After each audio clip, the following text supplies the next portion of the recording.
Delta சொந்தங்களே வணக்கம். So ஒரு கால்னால பார்த்தீங்கன்னா நம்ம இடையில டிஸ்டர்ப் ஆகிற மாதிரி ஆயிடுச்சு. ஸோ பார்த்தீங்கன்னா நம்ம மலையூர் தாண்டி மேலப்பட்டி அந்த ஊர் பேர்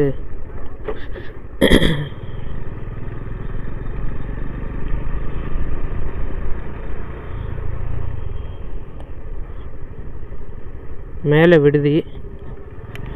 விடுதி அப்படின்ற ஏரியாக்கிட்ட இப்போதைக்கு நம்ம வந்து போயிட்டுருக்கோம்.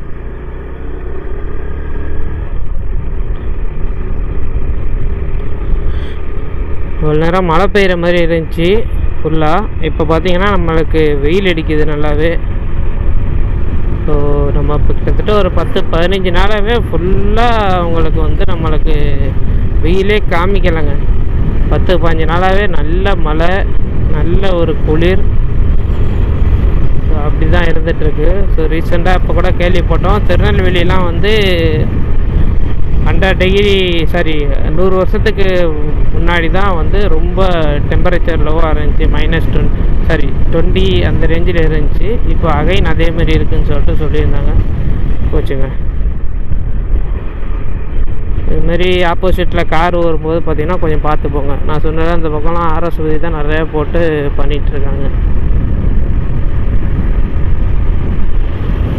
இங்கே பாருங்கள், தேக்கு, ஆர்எஸ் விதி, இதுமாரி லாங் டேர்மாக அறுவடை பண்ணக்கூடிய ஒரு விஷயங்களை தான் இங்கே பண்ணிகிட்ருக்காங்கன்னு நினைக்கிறேன். சம்பட்டி விடுதி மேலே விடுதி தாண்டி தான் இப்போதைக்கு நம்ம போயிட்டுருக்கோம்.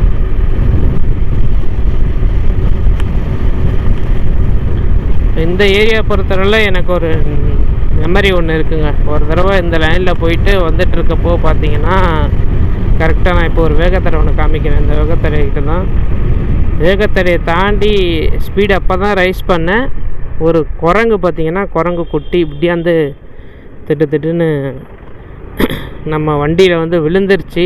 நான் உடனே ஸ்டாப் பண்ணிட்டு திரும்பி பார்த்தேன், அது என்கிட்ட ஓடிடுச்சு. நான் இப்போ கடவுள்கிட்ட வேண்டிட்டேன், அந்த குரங்குக்கு அதை அடிபட்டுருச்சு, மன்னிச்சுக்குங்க கடவுளே, மன்னிச்சுக்குங்க குரங்கு அப்படின்ற மாதிரி தான் நான் நினச்சிட்டேன்.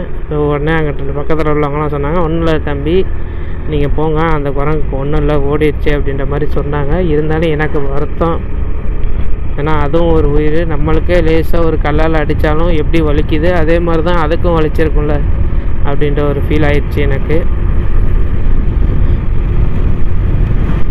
அது என்னோடய தப்பும் இருக்க தான் செய்யுது. நான் வேகத்தடையில் ஏறி இறங்கும்போது வேறு பக்கம் பார்த்துட்டு இருந்தேன் ஆக்சுவலாக. ஸோ அதனால் பார்த்திங்கன்னா அவங்களுக்கு அது உள்ளே வரும்போது நான் கவனிக்கலை.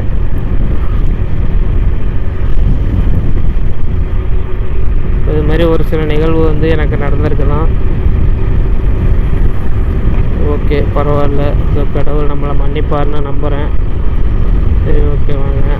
இந்த பக்கம்லாம் பாருங்கள், நல்லா விவசாயம் பண்ணியிருக்காங்க. கண்ணு கெட்ட தூரம் வரைக்கும் பச்சையாகவே இருக்குது. இந்த பக்கமும் நல்லா பச்சையாக இருக்குது. இருந்தாலும் மழையில் இதெல்லாம் கண்டிப்பாக டேமேஜ் ஆகாமல் இருக்குது, ரொம்ப நல்ல விஷயம். இந்த பக்கம் அப்போ மழை ரொம்ப இல்லையா அப்படின்னு தெரியல. மழை பெஞ்சிருக்கு தான், இங்கே பாருங்கள் ரோடெல்லாம் தண்ணி கிடக்கு.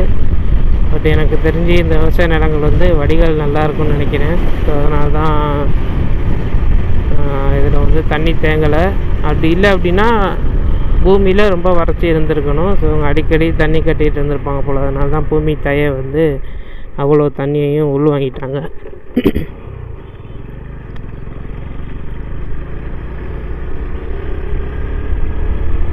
இந்த ரோட்டில் என்னங்க ஜேஜிபி நிறையா போயிட்டுருக்கு இன்றைக்கி. இப்போ கொஞ்சம் நேரத்துக்கு முன்னாடி தான் பார்த்தோம் ஒன்று. இங்கே பாருங்கள், இங்கே ஒரு ஜேஜிபி போயிட்டுருக்கு. சூப்பராக இருக்குங்க. இந்த மரம் வந்து அப்படியே ஒரு கொடை மாதிரி இந்த இடத்துல இருக்குது. ஒரு சேஜிபி போயிட்டுருக்கு. என்னன்னு தெரில, ரோடு கன்ஸ்ட்ரக்ஷன் ஒர்க் எதுவும் நடக்குதா என்னன்னு தெரில.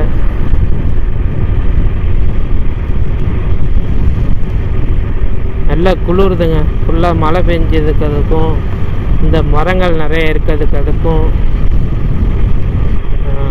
அடிக்கிற காற்றுக்கும் நல்ல ஒரு கூலிங் கிளைமேட் தான் இங்கே இருக்குது.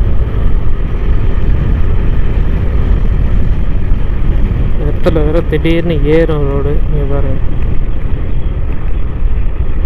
பார்த்து தான் போகணும். ஸோ நேரம் வேகத்தில் தொண்டைமான் விடுதிக்கு வந்துட்டுருக்கோம். தொண்டைமான் விடுதிக்கிட்ட இங்கெல்லாம் ரோட்டில் ஓரளவு தண்ணி கிடக்கு, முளை பெஞ்ச தண்ணி பாருங்க.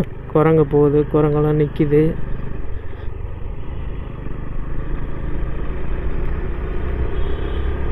இதேமாரி இச்சடி வடவளம் பக்கத்துலேயும் பார்த்திங்கன்னா நம்ம குரங்கு நிறைய இருக்குது, அதை பார்த்துருக்கேன். ஸோ வீட்டு மேலெல்லாம் குரங்கு ஏறி அட்டகாசம் பண்ணிகிட்டு இருப்பாங்க.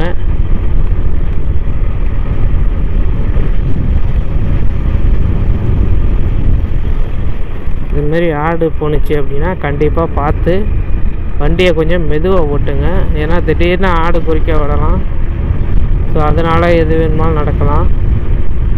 நம்ம எப்பயும் சொல்கிறது தான், ஹெல்மெட் போட்டு வண்டி ஓட்டுங்க. ஹெல்மெட் போடாமல் வண்டி ஓட்டவே ஓட்டாதீங்க.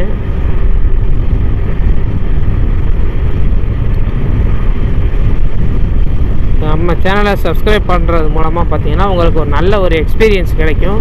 இப்போ எல்லா ரோட்லேயும் நீங்கள் ட்ராவல் பண்ணால் எப்படி இருக்குமோ அப்படியேப்பட்ட வியூ தான் நான் உங்களுக்கு காமிச்சிட்ருக்கேன். இங்கே பாருங்கள், அந்த பக்கமும் அரசு தான், இந்த பக்கம் சவுக்கு, இந்த பக்கம் தென்னை, சவுக்கு, தென்னை, ஆரஸ்பதி, வாழை, இப்படி தான் பார்த்திங்கன்னா இந்த பக்கம் விவசாயம்.